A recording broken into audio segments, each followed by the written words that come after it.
Well, it's been over 3 weeks since I've been at the farm or making videos for YouTube. And this is my first full day back since vacation and a whole bunch of honeydews. But I had some errands to run in Shreveport and Bossier City. Number one, I had to get my mower back from the shop. I had to get some groceries. And most importantly, I had to stop by Ron's Guns. And boy, did I strike gold. Rossi gold. And if you'll stick around just a minute, we're going to unbox that beauty and do some shooting. And by the way, it's good to be back. I've really missed these Louisiana roads.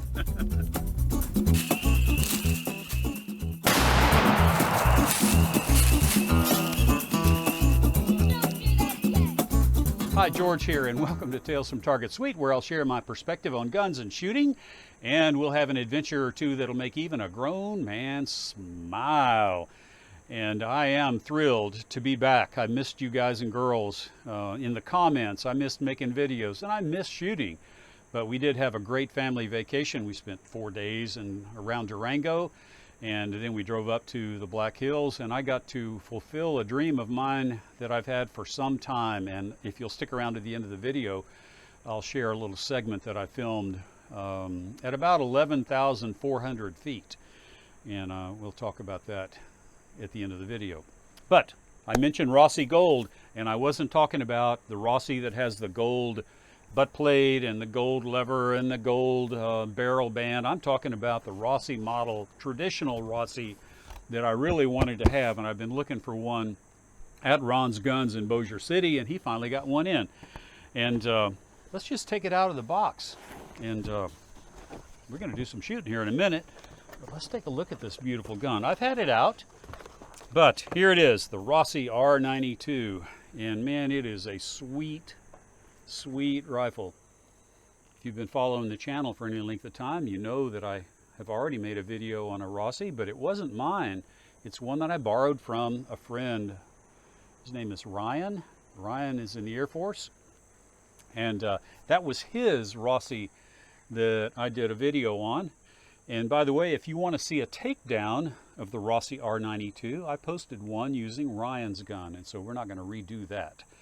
But this guy is really sweet. I thought Ryan's gun was put together really well, but this one is even better. The wood to metal fish. I tell you what, let me just show you some footage here close up, and you can see how nice both the wood to metal fit is and how nicely finished the metal is itself. It's just really well done. And so Rossi is, all I can say is, based on the three samples that I have seen, the Rossi from Ryan was Ryan's, this one and the other one that was at Ron's Guns, the one that had the gold lever and the gold butt plate. They're really, Rossi's really doing some good stuff. Almost identical to my Winchester 1892. It's 6 pounds, 37 and a half inches long, and holds 10 rounds, and that's just identical to the Winchester Moroku 1892 that you've seen a few times on the channel. The big difference is this has the carbine butt plate, whereas my Winchesters are the short rifle, even though they both this carbine and the short rifle have 20-inch barrels. My short rifle has a crescent butt plate. So that's the only real difference between the two. But just like Ryan's gun, this one is pretty smooth. This is actually smoother than Ryan's gun. It probably needs a little bit of use, but it is really nice. And like I said, I'm really encouraged by what I'm seeing out of Rossi, and can't wait to shoot this guy. Let's take one more close look.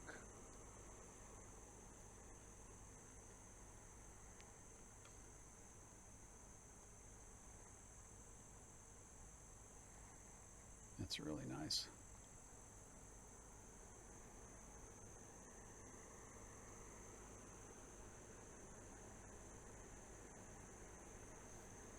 Got a really nice bead, brass bead on the front sight. semi-buckhorn rear sight. I think we'll leave this one in. Every bit a Winchester 1892 in the way the action is designed. Now this one does have, and before you guys start typing in the comments, this one does have a safety right here. And just so you, in case you didn't know this, in order for a company to import firearms into the United States, it has to have a manual safety. And the ATF does not consider half cock on a lever gun to be a safety. And so by law, Rossi is required to add a safety. They chose to put one here on the bolt, right here. Moroku, Winchester decided to put one, a Tang safety right here. And you guys just get all over these guns about having this safety. But in order for them to get into the United States, correct me if I'm wrong, they have to have an additional safety. And so it's not the fault of the manufacturer, it is the fault of your firearms laws that require that. And so I'll tell you what we're going to do. Let's get set up and let's do some shooting with the Rossi R92. This one is, you know what, I haven't even said it yet, but this is in 357 Magnum. And I know it's in the title, but this one is in 357 Magnum, and it says right here, I put my glasses on, but I know what it says. It says 38 Special or 357 Magnum. And I've got both loads for us to shoot right now. So without further ado,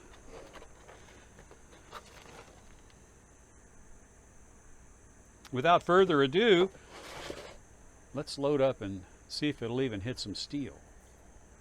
First thing we're going to shoot today is going to be some 158 grain jacketed soft points. And I want to say thank you to one of my patrons and friend, Ken. But we're also going to shoot, 3 other types of ammo. And one is going to be 180 grain from the bullet. These are hand loads, of course, and this one is from Cast Performance.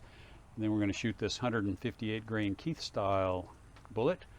And we're going to shoot, because the reason that a lot of guys buy the 357 Magnum carbine is so that they can shoot 38 specials, and these are loaded with 125 grain round nose flat point bullet.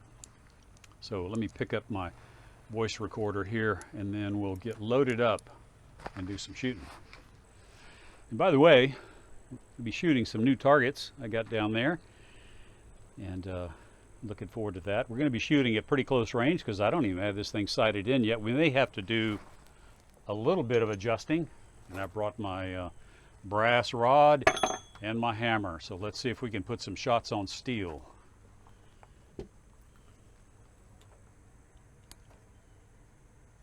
Here we go.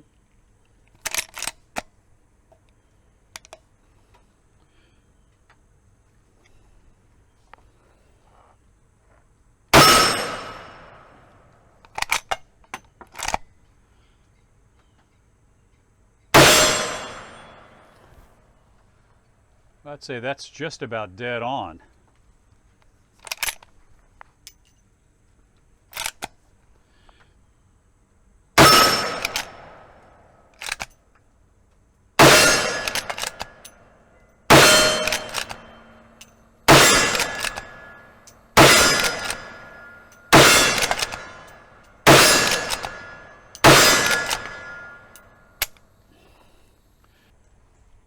Oh yeah, that's hot.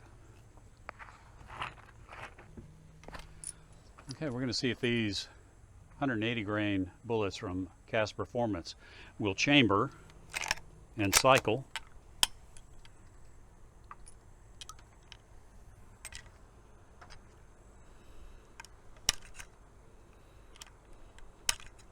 Because if I was going to do any hog hunting or anything, I would choose a bullet like that in the 357 Magnum to make sure I had plenty of penetration. Okay.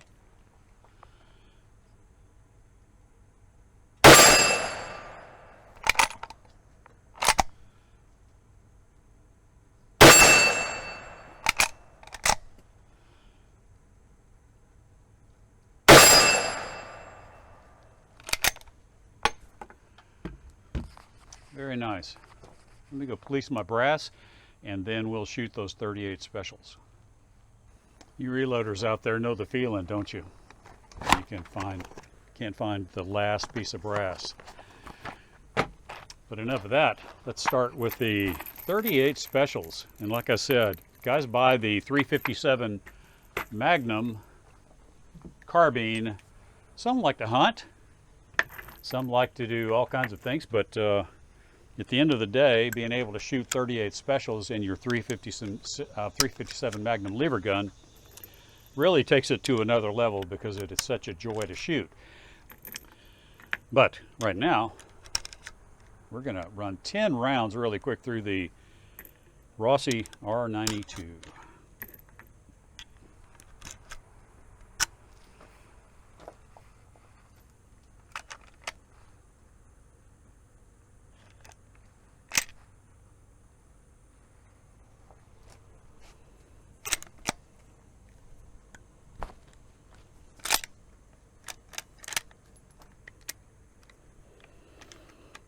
Okay, this is really interesting.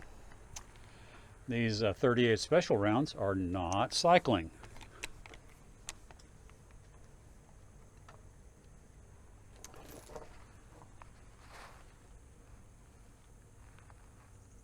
And there you have it. So let me turn off the camera and I'll do a little investigating and see what this is all about, and we'll get right back to you. Okay, problem solved. And the problem is this 125 grain bullet is too short when seated to the crimp groove. And so take a look and I'll show you what I'm talking about. First thing let me do is give you a little primer on how this functions. And this green thing right here is the follower. It goes up into the mag tube. This is actually what pushes rounds down into or back into the chamber when it's their turn. And then this device right here, which is spring-loaded, is the cartridge stop. And when the bolt is open, the cartridge stop prevents the next round from popping into the chamber.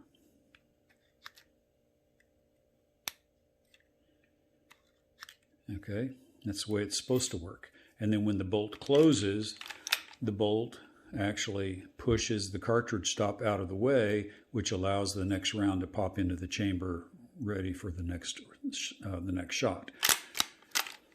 But let's load up some rounds and see what happens here.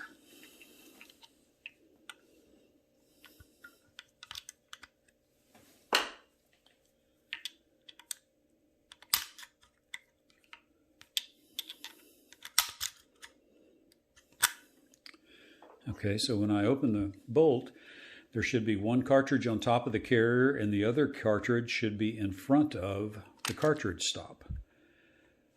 Well, we have one cartridge in front of the carrier, or on top of the carrier, but the other cartridge has slipped past the cartridge stop. And so I'll push that forward. Now it's captured where it should be. All right, that's the way it should look. Now if I push forward on the lever, as in push forward this way, the carrier will raise that cartridge up, present it to the chamber, and then it goes into the chamber. And that click you just heard is the next cartridge popping out of the mag tube to be present here for to be on top of the carrier for the next shot. So let's eject this one. And this time it worked. There's actually, did it? Yes. The second, this bullet down here is still in the mag tube and it's held back by the cartridge stop. So I don't know how that one worked. Let's try it again. Okay, well that worked 3 times perfectly, but every other time that I've done this, the cartridge has slipped past the cartridge stop, and that's what's causing the problem. So obviously we've got some investigating to do to see why sometimes it works and sometimes it doesn't. But right now let's get back out to the range and we'll shoot some other 38 special rounds that Austin found for me. And so what I'll do next time is I'll load these a little bit long and see if I can get them to cycle in the R92. If not, then we'll just use these in a revolver. But I do have some more 38 specials to try, and these are 130 grain full metal jacket or round nose. And we'll see if these give us that satisfying 38 special in a carbine length rifle experience.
That is sweet. That's really sweet. I do like the 38 special. In the carbine length firearm like this, it's really a joy to shoot, and you can tell. I love the sound that it makes. And so what can I say? It's been a lot of fun getting back in the saddle, as they say, and what a joy it's been to shoot some more, especially with this Rossi R92. And we're going to do a lot more content with this really sweet gun, and I'll resolve that 38 special issue with those bullets that are too short, and we'll talk more about that in a future video. But I don't consider that a fault of the rifle. I think I just loaded some extremely short rounds, and you can let me know in the comment if you will. But thanks to you guys and girls for watching. And I know the comments are going to be a joy to get to see you guys and girls again in the comments. And like I said, if you'd like to catch just a glimpse of our of a special moment for me in our trip and it was actually our trip from Colorado up to South Dakota. We made a detour through Rocky Mountain National Park, and well, I'll tell you what, I'll just let this other guy, my assistant, tell you all about it. Well, I've been coming to Estes, came to Estes Park a lot back in the 90s when Hewlett Packard was getting tools made, injection molding tools made in Berthoud and Longmont, and came to Estes Park many times, but was never able to get up to Trail Ridge Road because of snow or other reasons the road was closed. But we finally made it, and it is beyond my wildest explanation. It's gorgeous, isn't it, Buck? It is stunning, yeah. Breathtaking. Breathtaking, literally breathtaking. And I made the trip up to the top of that thing there and actually got lightheaded. It's really a small trip, but we're at 11,400 feet roughly, and way above the tree line. And it's just, like I said, it's breathtaking. And so we'll see you later. Let me see. No, I can't do it anymore. And I'll see you in the next video.